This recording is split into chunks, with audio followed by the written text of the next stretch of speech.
Hi, Govan, and welcome to the Tolkien Lore Channel. I'm the Tolkien Geek, and recently I got a comment on one of my videos which gave me an interesting idea for a video, and I am gonna directly answer the question, but that's not really what the video is about.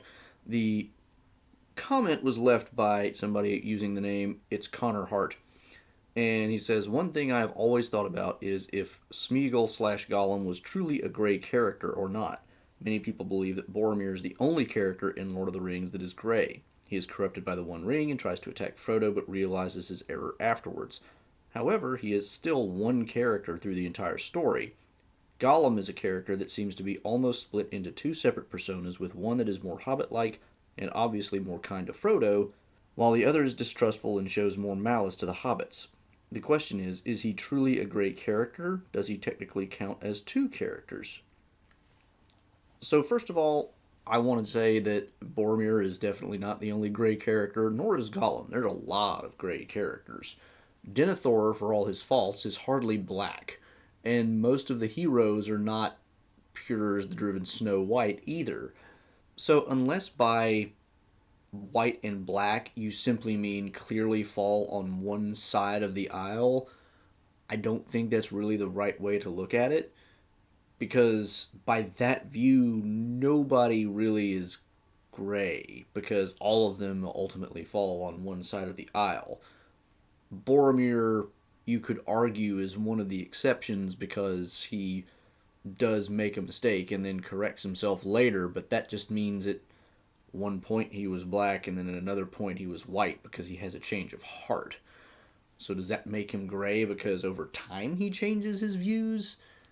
That to me seems kind of a strange way of looking at this. The other question that I'm going to very directly answer very quickly and then move on is, Gollum is just one person. Does he have two personas? Sort of, but I don't think it's as clear cut as what the Peter Jackson movies have kind of given us the image of. Peter Jackson's movies have basically given us this creation of Andy Serkis's version of Gollum, where it is very clearly like a split personality, and I don't think that's really what we get in the book. Now, there's definitely something like it in the book, so I'm not saying that the book has no elements of like a fractured personality or anything like that. Clearly, book Gollum is a tortured individual who's been corrupted by the ring to the point where he has kind of two sides to his self, but it's not like a split personality in that sense. So what I think is going on with Gollum in the book is not so much that he has two personas, but he has kind of two sides warring within himself, one of which is, the more evil, impulses of his nature, and the other is just the part of his nature that's not wholly corrupt yet. And when we see things like him arguing with himself, that's really more of a sign that he just has his own internal struggles, which he personifies as two different personas more so than he actually has two different personas, if that makes sense. So when he argues with himself about what to do with the hobbits, I think what's going on there is not so much that he has two versions of himself. I think the two halves of his own reasoning have kind of taken on two different personas, in the sense that when he's arguing kind of against the idea of just outright murdering the hobbits, he's acting out of a sense of more sympathy and or fear, whereas when he is arguing in favor of just straight up murdering the hobbits, he's coming from that place of, but I want the ring and I'm going to do whatever I need to do to get it. So I don't think he's actually got two different personas. I think he manifests that way because of what he's saying at the moment. But what I think this raises is the interesting question of, oh, and before I move on, I should also say Gollum is not really gray even in this sense, because even the less atrocious version of Gollum, what we might call the Smeagol half of Gollum, still wants to murder the hobbits. He's just less keen on doing it because he's afraid and not, sure of how to get it done. And he's not really keen on going back to Shelob either. But he still wants the hobbits dead so he can get his precious back. That's not to say that he has no sympathy for the hobbits. Clearly, when he comes back and sees Frodo and Sam sleeping in the pass of Cirith Ungol, and he reaches out to touch Frodo, there's a moment there where he's potentially redeemable because he's been touched at a deep enough level. But that's another story. But what I think is more interesting about this is the parallel that we get with Sam. Because Sam has his own internal debate, which I've covered fairly recently, where he debates within himself, what do I do now that Frodo is apparently dead in the pass of Cirith Ungol? And he has his own internal struggle. And for him, that doesn't manifest as two personas so much, but it kind of does in a weird way, because when he's arguing with himself, there is almost a different voice when he's arguing in favor of leaving Frodo than there is when he's thinking more along the lines of, I need to stay with Frodo. So, and I don't want to focus too much on that exactly, but if you read that passage, as I did recently because I was actually reading through it out loud to my kids, Sam, when he's arguing in favor of leaving, it displays a slightly more elevated vocabulary and reasoning and verbal style than he almost always does in the rest of the book. For most of the book, he very clearly comes across as a fairly uneducated, salt-of-the-earth, physical laborer type who you would expect to have something like a, not to cast aspersions, but something that you would associate with a low-class British accent. But when he's arguing in favor of leaving, he sounds like just any old person who could, be making an argument, for anything, and he sounds like he could have any accent you wanted to give him because he sounds not like that uneducated rube. Again, not to cast aspersions. But when he's arguing in favor of staying with Frodo, it seems like he's more speaking from his heart and his emotions, and therefore not thinking, in that intellectual sense, at a higher level that he seems to be doing. So I think there's an interesting parallel to be made there. But the real parallel I want to look at is just the idea of the internal struggle itself, and the interesting fact that it is Sam, of all people, who is the parallel to Gollum in this instance. Because Gollum, he has his internal struggle, which is defined by what he wants and how he thinks he can get it. And for Sam, the internal struggle is what he should do and how can he know what's right. And I've talked about this a few times before, and I'll refer back again to my conversation with David Rowe, where we talked about wisdom in Tolkien.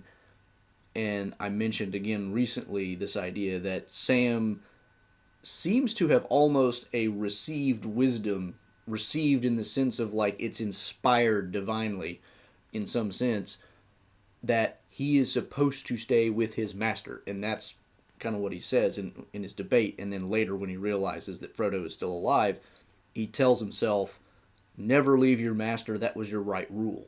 And you knew it in your heart. This is something that he just knows. He can't explain how he knows it, he just knows it.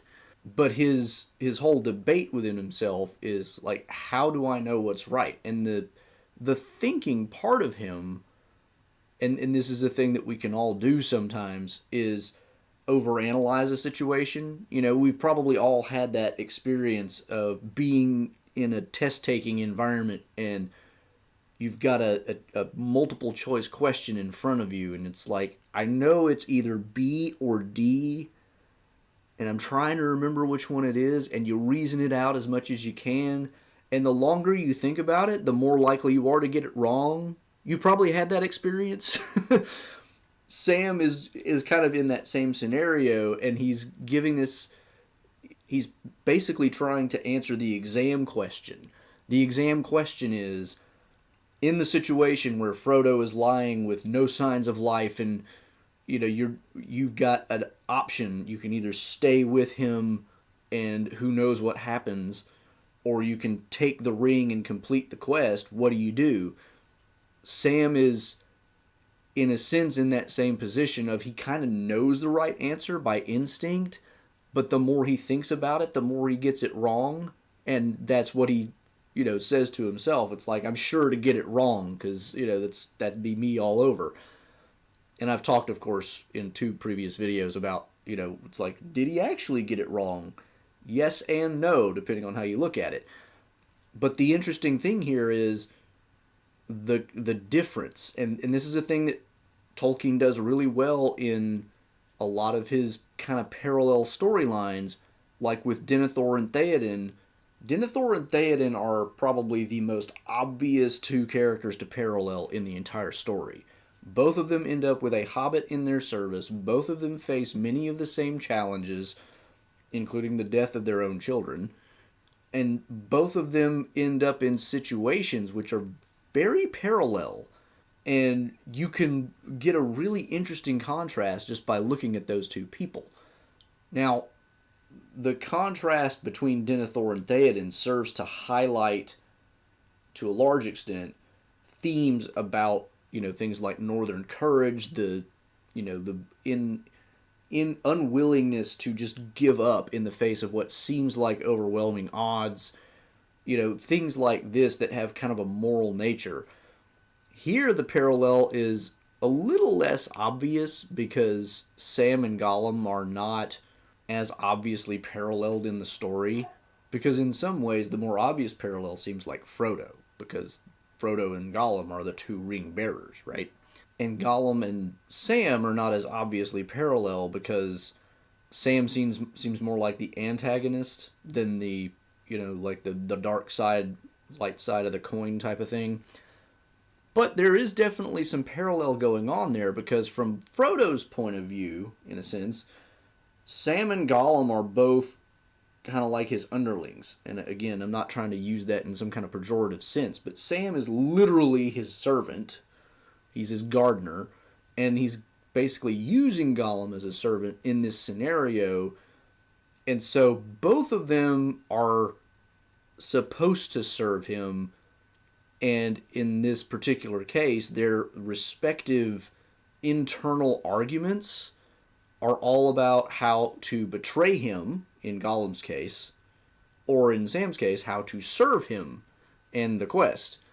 And the parallel here is interesting, again, because going back to what I said earlier about Sam is in the position of answering the exam question, Gollum is not in the position of answering the exam question. He's not trying to figure out what's the right answer. He knows the answer. The answer is, I get my precious back. That is Gollum's right answer for everything, right? That is his entire goal.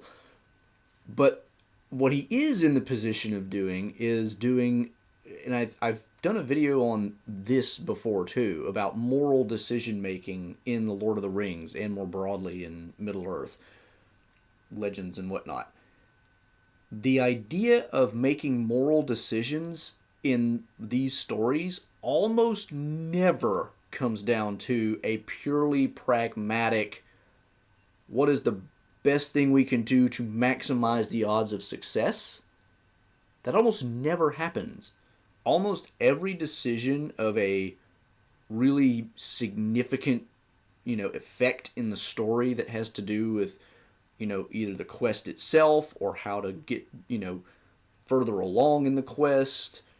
Almost all these major decisions are made not by carefully reasoning out, okay, weighing in the balance all the pros and cons, which one is going to lead us to victory. No, it's usually just either something that is felt in the heart of whoever is doing it, and like Gandalf says, I kind of suspected in my heart all along we'd have to go through Moria. Turns out it works. But, these kinds of decisions. Or you have decisions that are almost deliberately anti-prudential, like let's take the ring to Mordor because that's like the stupidest thing we could do. And therefore it doesn't, it doesn't make any sense, but also it's the right thing to do because we just know it is. And also, by doing something that is anti-prudential, we will throw Sauron out of his reckoning. Now, Sam, of course, does not think in these terms the way that Elrond and Gandalf and all these other characters do. It's like he's operating in the same kind of dynamic, but he has a little bit less of a awareness in a sense. And you could put that down, at least in part, to the fact that the hobbits don't seem to have any real knowledge of or awareness of Eru, the Valar, all that kind of stuff, whereas Elrond and Gandalf very clearly would.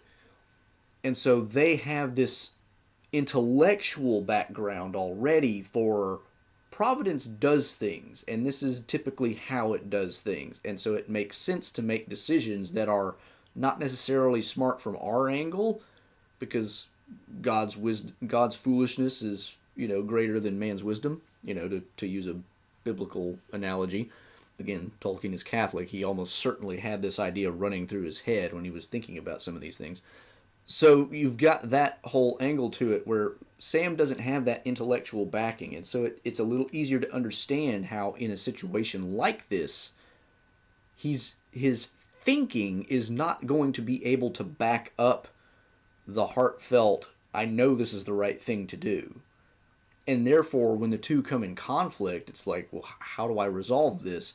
Surely the right thing to do can't be to just sit here and eventually get captured, right? So there's that. But the flip side of that is Gollum, who is always thinking pragmatically, that right there is a sign that what he is doing is wrong, as if we didn't already know that, right? I mean, but it just serves to highlight the greater theme, is my point. The greater theme of choosing to do the right thing is almost never a purely pragmatic, and in fact it is often anti-pragmatic in the way that it's done. Choosing the right thing to do is based on, well, this is just what we have to do, even if it seems like the least pragmatic option. And so Gollum and Sam kind of encapsulate that theme in their own parallel, where you have one of them arguing within themselves about, how do I achieve what I want? What is the most pragmatic way that I can get what I want? Because that is Gollum's goal. He wants the ring. He wants it as soon as possible. How can I do that? And if it was just up to the Gollum half of Gollum's persona, he might have tried to just murder Frodo and Sam in their sleep. Although there is the oath that he made kind of prevents that. But the Smeagol half of him is the one that is just afraid enough and just sympathetic enough to Frodo to say, if we try that, it's not going to work, and we shouldn't actually break our oath against Frodo because that could be dangerous. And so you've got that kind of dynamic going on where Gollum is internally struggling with, how do I achieve it? And what he comes up with is, okay, the best way that I can do this, and which will result in me not technically breaking my oath, although it really does, but, Gollum is going to break his oath, and we always know that, and Frodo always knows that. Frodo, every time he talks about Gollum's being held by his oath, he seems to have an understanding that there's a time limit to that, and Sam does too. Sam, on the other hand, is arguing in a completely different fashion. He is trying to reason within himself about what is the right thing to do and how do I figure that out. Now, at first, his debate doesn't start there. His internal debate actually starts with, I'm going to go hunt down Gollum and kill him. And then he kind of comes to his senses when his emotions cool just enough to realize there's no point in leaving Frodo here for that. That accomplishes nothing. I either need to stay with Frodo, or I need to go and take the ring and finish the quest. But the interesting thing about that is, again, him taking that option off the table, the revenge against Gollum option, and his very quick subsequent taking suicide off the table are both not done out of a long chain of reasoning. Like the whole thing about not committing suicide because he looks at the sword and he thinks about, the possibility of jumping off a cliff. He dismisses those almost immediately on the grounds of that's to do nothing, not even to grieve. And it's just assumed that that's wrong. He doesn't reason out why that's a problem. Similarly, he doesn't really reason out why it would be bad to leave Frodo in order to go kill Gollum. He just knows that inherently that's not worth it. And it needs no further explanation. And then the rest of his internal struggle is all about how do I make this decision? How do I know to stay or to leave? And, it's everything in the grain of his nature, as the book says, tells him to stay. And he's really struggling against that. But his reasoning process is the quest has to be completed or this has all been for nothing. And so how do I do that? And then he starts arguing with himself, why, how am I supposed to do this? Why does it fall to me? And he tries to argue against that whole thing with, this isn't my job, this isn't. And then he's like, well, but this is why he was given companions. And you can tell his arguments against taking the ring just kind of become more and more feeble as he starts to realize, oh man, I really have to do this, don't I? But it's interesting because the mode of his reasoning, it is pragmatic, but it's only pragmatic in the sense that he's already made the decision, in the sense that he knows the alternative is to take the ring and go, and he's trying to give kind of half-hearted answers to, why he shouldn't do it, because it's, bigger than him. He can't do it without Frodo, these kinds of things. And then his reason comes back in and answers somewhat pragmatically, but this, and this, right? And so when he's looking at this from a pragmatic standpoint, it's not in order to reach the conclusion. It's actually more of I've already kind of reached the conclusion that I don't want to come to, and I'm pushing back against it, but my reason is but here's all the actual practical reasons why it is true. It's a little bit of a different angle, and again, it throws a different kind of light on the whole question of, did he make the right decision? Of course, he made the right decision at the end of the day, because if he hadn't done what he did, it would have been really worse.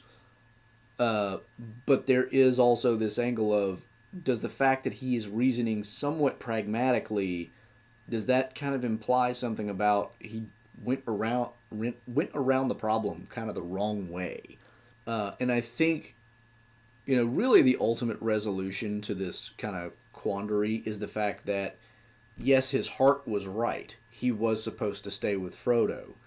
But his reasoning was also right, that he couldn't just stay there. And if you want kind of the ultimate resolution of all the apparent contradictions here, I think the real issue is his reasoning had to win out in order to get him to stay just long enough to find out that, oh, Frodo actually is alive, because he really was supposed to stay with Frodo. And it's only by engaging in some kind of pragmatic reasoning, which is normally kind of a red flag, that he manages to do that. But again, his pragmatic reasoning is not, let me work out what the best thing to do from this point on is, which is more of the typical kind of red flag pragmatic reasoning that we get in The Lord of the Rings. His pragmatic reasoning is, I have two options. Oh, I probably have to pick that other option, don't I? And I really don't want to. And here's all the reasons why I shouldn't, but here's all the reasons why I should. He's kind of post hoc justifying what he already kind of knows to be true. And so the interesting thing about it is both decisions are correct in the sense that, yes, he's supposed to stay with Frodo, but yes, he's also supposed to take the ring. He's not supposed to complete the quest. He's just supposed to save the quest. So I just thought that this was kind of a really interesting episode to look at again from another angle, but not just the episode, but the contrast between Gollum on the one hand and Sam on the other hand, both doing the same kind of thing, having a debate in their own head, how that's different and how that can kind of give us another look at how Tolkien does, both parallels just in general, which are always really interesting when Tolkien does that, but also going back to that whole theme of how does one properly make good decisions in Middle Earth. So, I mean, there's just a lot of different. Again, it's all connected. Like, you can connect everything to so many other things in Tolkien's stories because it's all so interwoven. And hopefully, this is another really good example of that. Some of this is, obviously kind of speculative on my part because, how much of this was consciously in Tolkien's mind.